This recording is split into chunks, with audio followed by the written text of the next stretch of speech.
Do you have an AI policy? I think that's probably one of the most important elements when it comes to understanding, addressing, and complying with the EU AI Act.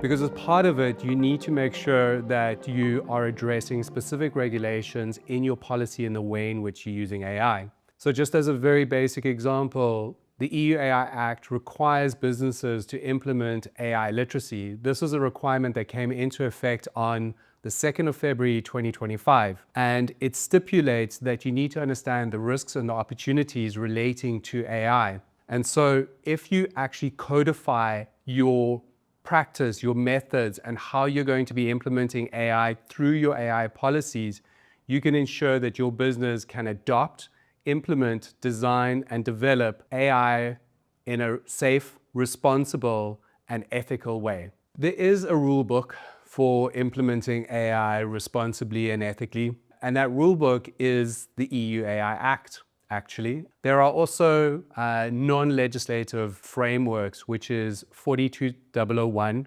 which is an ISO standard which was released in late 2023. And that framework provides a management level framework for the implementation of AI. It is based on 36 different control sets that allows businesses to actually take a systematic approach to understanding what the risks are when implementing AI, the risks of not implementing it, but more importantly, helping businesses understand and assess the impact of AI onto their employees and potentially onto their customers. And by taking both of these concepts and implementing them into their business, they can actually develop a personalized tool for their business to implement AI safely, responsibly, and ethically.